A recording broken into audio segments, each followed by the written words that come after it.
Dear students, going to start a new poem that is read on the roof. It is composed by the poet Coates Kinney. Okay, now in this poem, the poet want to express his feeling while whenever it is raining. Okay, whenever it rains, what are his feelings? These things are expressed in this poem. Now you could see the topic, rain on the roof. When you read this, the moral, the theme of the poem automatically comes to our mind, that what the poet want to reveal in this poem.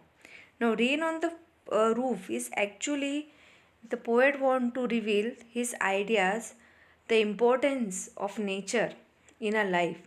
Means whenever it rains, जब भी बारिश होती है, every person has some different kind of feelings towards it. कोई इस चीज़ को enjoy करता है, कोई अपनी मेमोरीज़ में पुरानी यादों में चला जाता है, कुछ लोगों को वो बारिश कुछ बातें याद दिलाती है. तो हर पर्सन की एक अलग अलग फीलिंग अटैचमेंट होता है whenever it rains. So in this poem the poet is expressing his feelings, what he thinks, what he dreams whenever it rains. So, rain on the roof is the suitable topic for this poem. Now, here in the blue block, you could read, when the sky is covered with dark clouds and starts raining. जब आसमान में चारों तरफ काले बादल छा जाते हैं और जब बारिश शुरू होती है तो हर तरफ एक अंधेरा सा छा जाता है, isn't? And it starts sudden raining. Have you ever listened to the patter of soft rain on the roof? तो आप सबने भी सुनी होगी वो आवाज़. पैटर इज़ अ साउंड. जब बारिश का पानी रूफ पर, हमारी छत पर या गिरता है, तब जो आवाज़ होती है उसको बोलते हैं patter. It is a sound word. What thoughts flashed through your mind as you heard this melody of nature? Melody means the beautiful sweet sound. तो आपके माइंड में क्या उस समय क्या थॉट्स आते हैं जब बारिश होती है? When you hear the sound of that patter sound of the rain. Read the poem to find out what the poem dreamed of while listening to the rain. So here in this poem we are going to read what the poet dreamed. मतलब उसने क्या सोचा, उनके mind में, poet के mind में क्या क्या बातें आई when he listened to the sound of the rain. Okay, so let's start the poem now. When the humid shadows hover over all the starry spheres and the melancholy darkness gently weeps in rainy tears, what a bliss to press the pillow of a cottage chamber bed and lie listening to the patter of the soft rain overhead. Now, when the humid shadows hover, humid shadows here means clouds, बादल, ठीक है, जो बारिश के पानी से भरे हुए होते हैं. एंड होवर हियर मीन्स मंडराना. You could have seen the drone, कैसे ड्रोन मंडराता है हवा में, इजंट?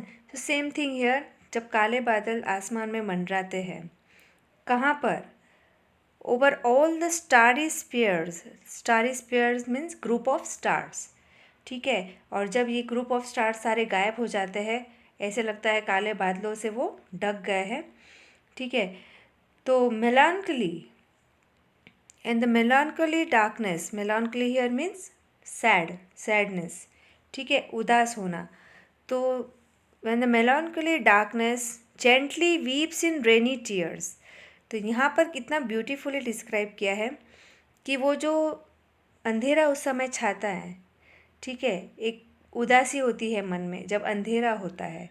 और ये अंधेरा कैसे हट जाता है?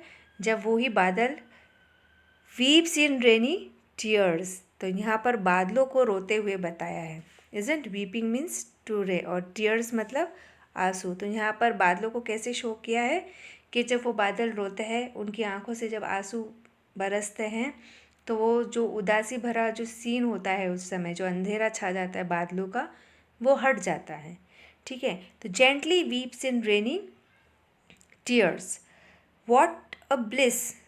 तो when this climate creates there, जब ये मौसम बनता है, जब बारिश बरसती है, तो उस समय what the poet feels. Okay, what a bliss to press the pillow of a cottage chamber bed. तो bliss here means happiness, joy. ठीक है, तो जब ये बारिश की आवाज़ आती है, बारिश होती है ज़ोर से, तो what the poet enjoys, he enjoys to press the pillow. Pillow means तकिया, okay, of a cottage chamber bed. Cottage chamber bed यानी उसका जो स्लीपिंग रूम है उसमें जाके वो लेट जाता है और उस पिलो के ऊपर जब वो सोता है और वो पिलो जब प्रेस होता है तो उसको बहुत मज़ा आता है. And lie listening to the patter of the soft rain overhead. और लेटे लेटे उस पैटर साउंड को वो सुनता है और इन्जॉय करता है. ठीक है, so here he is in this way he is enjoying the patter sound of the rain. So now let's move to the next stanza. Every tinkle on the shingles, every tinkle on the shingles has an echo in the heart.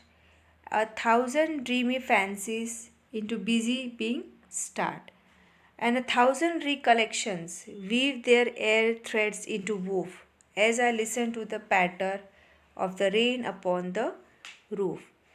Okay. Now here tinkle means the sound.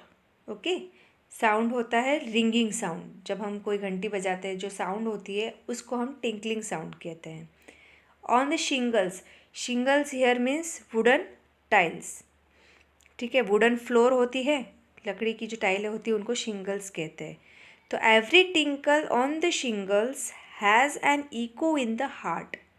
तो जब भी वो जब बारिश का पानी गिरता है शिंगल्स यानी वुडन फ्लोर पे और जो आवाज़ होती है, ठीक है, जो साउंड होता है, तो it has an echo in the heart. तो उससे एक हार्ट में अजीब सी वाइब्रेशन होती है पोएट के.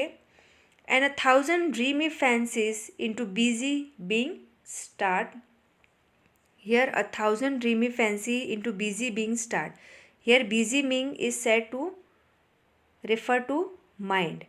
ठीक है, तो जब हमारे उस समय पोएट के माइंड में जो बहुत सारी बातें चलती है, ठीक है, तो 1,000 recollections weave their air threads into woof. तो इसका मतलब ये है कि जब वो उसका जो बिजी माइंड है, ठीक है, तो वो जब ये आवाज़ सुनता है तो उसका बिजी माइंड पुरानी यादों में चला जाता है. यानी अभी जो उसके दिमाग में चल रहा है वो सारा भूल के उसको पुरानी बातें याद आने लग जाती है. Recollection means memories. ठीक है, पुरानी यादें. तो weave their air threads into woof यानी पुरानी यादों का ताना बाना मतलब बुनना शुरू हो जाता है. Here woof means weaving. ठीक है, बुनना. तो यहाँ पर वूफ मतलब क्या बुनना, पुरानी यादों का दिमाग में बुनना चला स्टार्ट हो जाता है उसका. तो उसको बहुत सारी अपनी पुरानी यादें याद आती है जब वो उस बारिश के साउंड को सुनता है. As I listen to the patter of the rain upon the roof. Now in memory comes my mother. Now after listening to the sound, सबसे पहले तो उसको सारी पुरानी बातें याद आने लग जाती है. His mind gets lost in many imaginations. Lot of memory comes to him and he is surrounded by them. Okay, now in memory comes here means he remembers whom? His mother. So as she used in years agone मतलब past, बीते हुए पल. As she used in years agone to regard the darling dreamers ere she left them till the dawn. Oh, I feel her fond look on me as I listen to this refrain which is played upon the shingles by the patter of the rain. So, while listening to this sound, continuous sound of the patter, though his mother comes in his memory. She comes to his memory in such a way that she would come in his dreams in the past. यानी पहले जब उसकी माँ जिस तरह से उसके सपनों में आती थी उसी तरह से उसकी मदर की उसको याद आने लग जाती है. और जब एक बार उसकी मदर की याद आने लगती है तो रात भर बस वो उसके बारे में ही सोचता रहता है. Year she left them till the dawn, यानी सुबह तक पूरी रात बस उसके बारे में ही सोचता रहता है. dawn means early morning और यहाँ पर ear means before. Okay, the word before here means ear and dawn here means early morning. Oh, I feel her fond. Fond here means full of love, full of affection. तो वो जब उसकी mother जब उसकी memory में आती है तो ऐसे लगता है जैसे पूरी प्यार भरी आंखें, उसकी आंखों में इतना लव और अफेक्शन भरा हुआ है और उन नज़रों से उसकी मदर उसको देख रही है, पोएट को देख रही है. As I list means listen. ठीक है. To this refrain means actually the repeated sound of the rain here, repetition of the sound. Refrain का मतलब रेपिटेशन ऑफ द साउंड. तो जैसे जैसे वो साउंड रिपीट होता है, बारिश के गिरने की जो आवाज़ है, rain on the roof, the sound made on the roof, जैसे जैसे वो रिपीट होता है साउंड, उसकी यादों में वो और इन्वॉल्व होता जाता है. Which is played upon the shingles by the patter of the rain, यानी वो साउंड जो शिंगल्स के ऊपर रेन के थ्रू हो रहा है, जो पैटर साउंड रेन की तरफ से हो रहा है. He says that he still feels she is looking at him with great affection. So here in this all the three stanza, the poet has described a very beautiful thing. So actually the theme of the poem here is that whenever it rains, जब भी बारिश होती है तो उसको पुरानी यादों से एक वापस मोटिवेशन मिलता है, एक एनर्जी मिलती है. और इस पोएम से हमको एक मॉरल ये भी मिलता है, एक थीम ये भी मिलती है कि नेचर के पास बहुत बड़ी हीलिंग पावर है. जो हमारे सारे दुख दर्द, हम जितने भी टेंशन में हो, ठीक है, तो एक बार अगर हम नेचर के बीच में बैठ जाए, whether it is rain, whether it is mountains, ठीक है, चाहे पहाड़ों के बीच में जाओ आप, बहुत सारे घने पेड़ है, हरियाली है, वहाँ जाकर बैठो एकांत में, या जब भी बारिश होती है उसको देखो, तो उस समय जब आप इन चीज़ों के बीच में होते हैं तो आप सारे इस मटेरियल वर्ल्ड में जितनी भी आपकी टेंशन से प्रॉब्लम्स है उससे आपको रिलीफ मिलता है.